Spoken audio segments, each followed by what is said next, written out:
So for this video, I'm going to demonstrate a few techniques for collecting needle aspirates. This will be used for masses under the skin, for lymph node aspirates being the two most common. And there are different techniques, and the best technique really depends on the situation. Most of the time you're going to want to use a bare needle and pass the needle multiple times through the structure.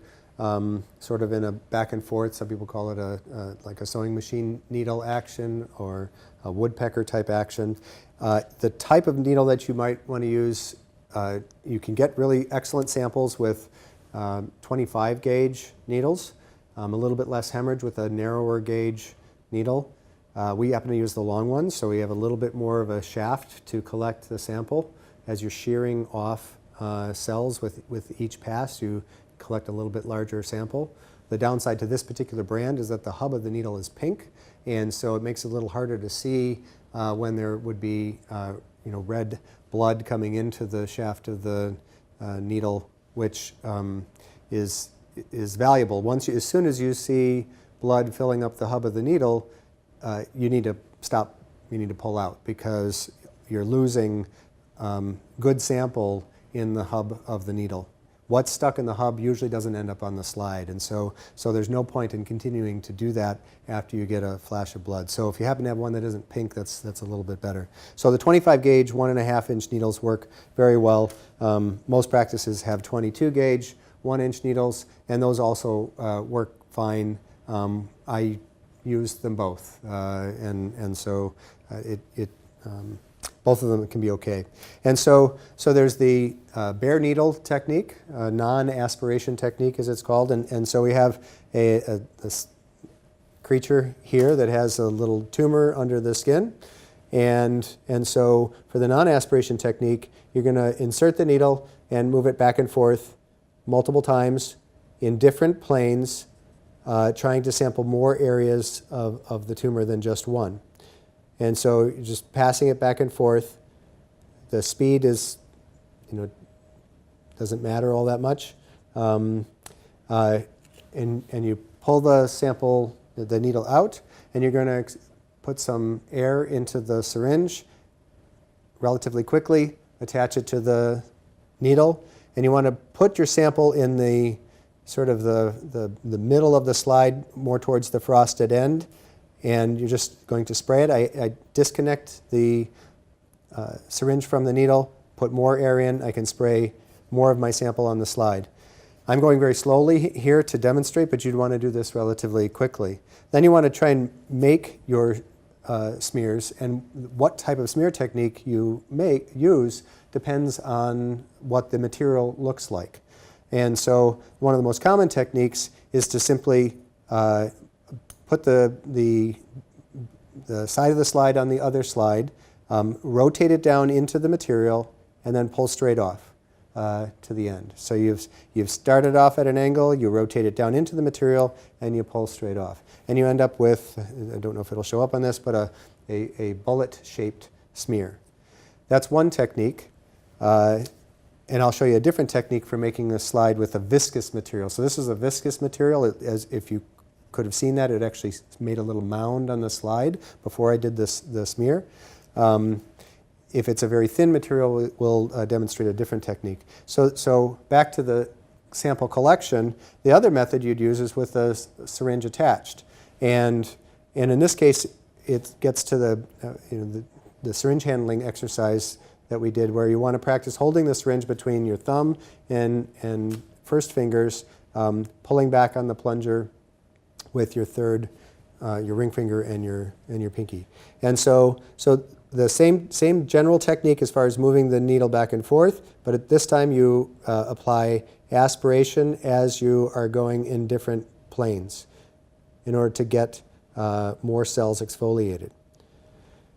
You need to release the suction before you come out. If you don't release the suction before you come out, then the negative pressure you created aspirates most of your sample into the hub of the needle where it will be lost. So let go first, disconnect the syringe from the needle, put air into the syringe, reconnect, and spray it onto a clean slide, disconnect, add more air, reconnect, spray it onto a clean slide.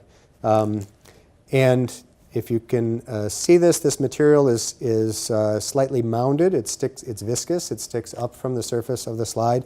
And so we would want to use that technique I just showed you where you rotate down in and push off. There are another way to do the same kind of technique, which works better for some people, is to actually hold the slide by the frosted end between your thumb and index finger, and you support the slide with your ring finger, and you take your clean slide, and my hands are in the way, and you rotate. You still butt it up against the side of the slide, up against the slide with the sample on it. Rotate it into the material and pull straight down. And that technique works very well for some people, particularly if you have shaky hands. So both of them make perfectly good smears. It's really a preference on how you want to handle the slides. That would be a technique that you would use for viscous type material. And now I'm going to demonstrate what you might do if the material looks more like peripheral blood when it comes out. Many times tumors, for instance, are highly vascular, and they may have a sample that is very bloody. And so taking clean slides,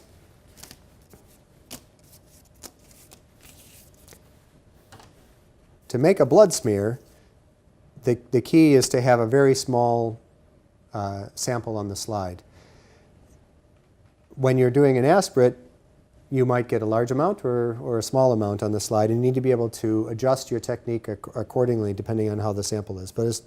But generally, a smaller sample than that would be better, because when you have a large drop like that, you have to work that much more quickly in order to make your smear.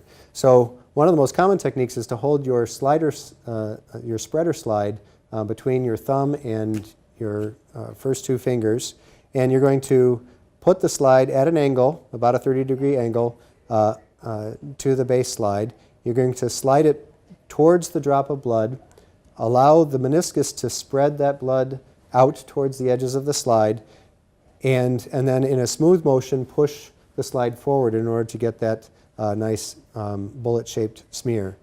And so I hold the slide steady by putting my index finger of the other hand onto the slide. When you have a big drop like this, you have to work more quickly because it's a larger drop. It's going to spread more rapidly. So this is going to go quick. So, whoop, that was a bad slide. This is a perfect example of what not to do. So the problem with this slide is that although I do have a feathered edge, a lot of the cellular material is going to be stuck along this slide edge, and I've missed an opportunity. And so you're better off with a smaller drop to begin with, if you can. Okay, so a smaller drop, you're going to have an easier time doing a blood smear. And same technique, fingered on this, holding the slide steady, spreader slide between the other fingers, pull back, and then make a nice smooth smear to try and end up with a bullet-shaped smear when you're done. And ideally the blood sample does not spread all the way to the edge of the slide if you've done it well. When you have a sample like this one where I had a big drop, let's say it was a tumor it was a very bloody tumor and I got a large sample on the slide, I've got a poor quality feathered edge there where a lot of the cellular material might be, but a lot of the cellular material in a tumor sample is actually going to be in this thicker drop up at this end. So basically this is going to be too thick to evaluate, and it's not going to be a useful slide. So you can take another slide and salvage some from this slide in order to make additional smears. So one way to do that is simply to rotate down into the slide and then pull across in order to make another smear. I waited too long on this when it's starting to clot, so I didn't get a pretty slide on the spreader one. But I can demonstrate that again. And this is what I want you to do. it takes practice to learn these techniques. And the more you practice these motor skills at the beginning, the easier it's going to be for you to adjust to the material you get in a real life situation when you have an animal with you. And so you need to be able to handle when your slides didn't turn out exactly the way you wanted them to do, how you make the best of the sample that you have obtained.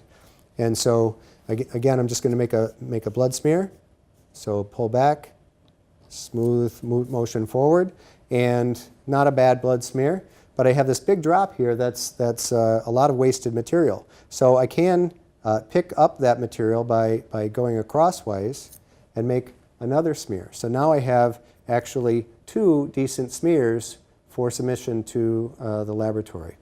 And if you happen to have a lot of material on the slide, another technique is to actually rotate it down and actually directly pick it up from the slide. So I've actually picked it up on one slide, and then I can take another clean slide and smear that out as well. So you can make multiple smears from one sample if you harvest the leftovers on each slide. Again, adjusting your technique to the material that you actually achieve. So that's what you would do. So we talked about what you would do with a viscous sample, and that's a rotate down in and pull straight off. With what you might do if it looks more bloody, and you typically do the blood smear type technique, potentially with a salvage of whatever is left over at the other end. And then sometimes you're going to have material that comes out that is a very low viscosity. And if you have a low viscosity sample, thank you, then the problem is, because of the low viscosity, the surface tension between the slides as you put them together is going to essentially anneal the samples, the 2 slides together. It's going to make a lot of surface tension between those 2 slides. And if you were to pull them apart at that time, you essentially shear a lot of the cellular material that was on the slide, and you ruin your specimen. We see this all too often with lymphoma samples. The cells are fragile, and most of the cells are lysed on the cytology, and you can't make an adequate diagnosis. And so this is just diluted blood, but it's a lower viscosity. And so if you have something that is a lower viscosity sample, you could still do the blood smear technique if you move very quickly. But if you ever happen to, if you don't move quickly, let's just say that your hands are not perfectly steady, and you put the slide down and it spreads across the slide and basically anneals the 2 slides together. As you can see, I can hold it up and it doesn't fall off because they're being held together. If I were to smear this out at this point, I might very well lyse a lot of the cells that are on the slide. And so if you've made that mistake and the 2 slides are stuck together, you might be better off actually pulling directly straight up.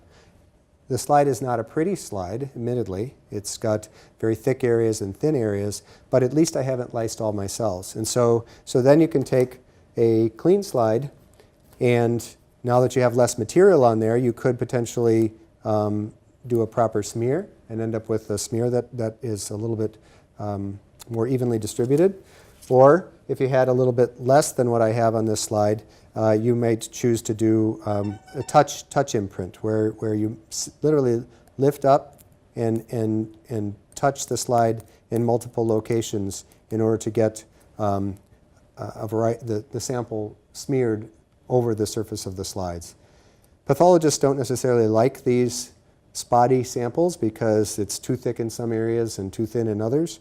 But around the shores of these little islands of cells, typically the cells are about 1 layer thick and are adequate for doing cytology. So if you make a mistake and the slides anneal together, you can of course get another sample, but you can still salvage the sample that you've got on your slides by doing basically techniques where you transfer some of the material from one slide to the next, avoiding that shearing action and actually just pulling up and touching the slide in multiple places to try and distribute the material more evenly.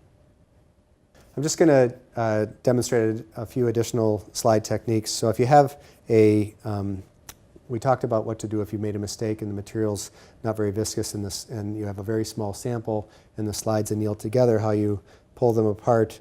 So we'll see if I can demonstrate that again. This is a big enough sample you could do a blood smear technique, but if you happen to let the slides anneal together such that the sample is stuck, if I were to pull them apart at this point, I'd lyse most of the cells because these two slides are stuck together by surface tension.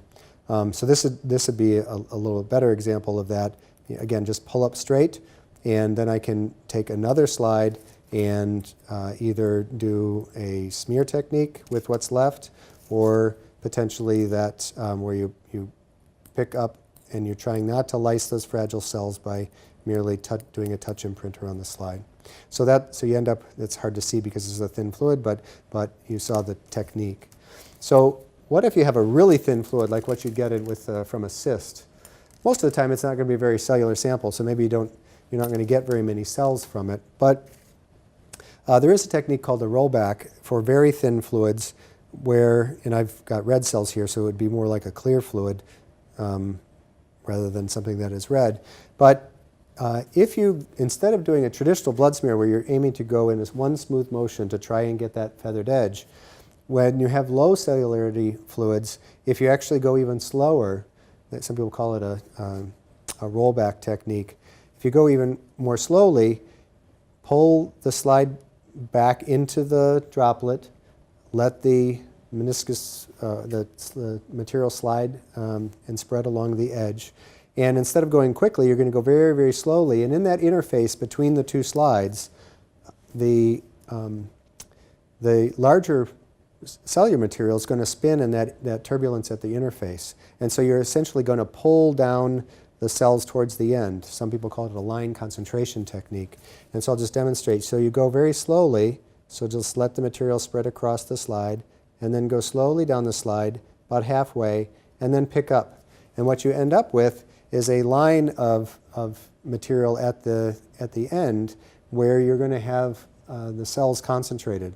Now, admittedly, the morphology is not as great because the cells tend to be a little bit crenated after they dry, but at least you have some cells to look at, as opposed to if you did a regular blood smear where you went quickly, there might only be one cell here and there, and it's hard to identify the cells in that fluid. So a line concentration technique or rollback can be useful for very low cellular fluids, things that are basically clear.